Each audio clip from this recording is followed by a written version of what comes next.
heavy, bored. And this is when I started to notice the kind of confessional aspect to a lot of his work.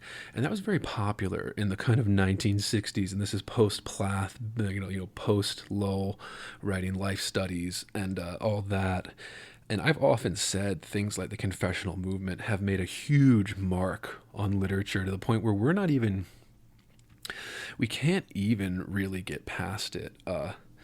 We're kind of stuck on it for the last 60 years, where it's kind of biography, where the poet's life is considered just as important as the poet's body of work. And I just want to point out to listeners that are curious or want to look into this, there's very little evidence that that's the way we should be reading art.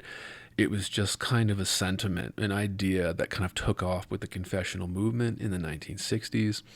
And I believe this led to kind of our current obsession with autofiction today. It's this kind of look at me attitude. And the early confessional poets like Plath, like Lowell, Berryman, Snodgrass, these poets, they understood that it had to be more than just kind of a confessional aspect. So they had to put all this kind of artwork around it, right? And still use the framework of the structure of the art of poetry and all that kind of thing. Stanzas, rhyme, whatever it is, meter, just like the basic structures.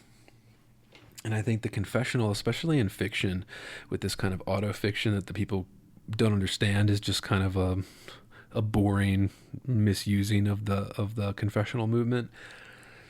I think it shows such a lack of idea. It's such a lack of creativity. We need stories. We don't need your story, right? Like most people's lives are boring as shit. So autofiction has to have some embellishments, some fictionalization to it. But then when you're using yourself as the framework, so we've talked about this a little bit on the Ben Lerner episode, things like that.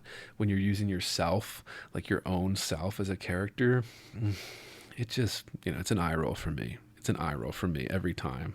Sorry. That's just how I feel about it. And, I mentioned inner resources, American resources. being bored. Some activities are intentional, right? It shows such a lack Heavy. of gratitude for life. Bored. I aspire to boredom, I Heavy. should say. Bored, heavy, I am heavy. Bored. Has you the night sweats and the day sweats, pal? Pal, I do.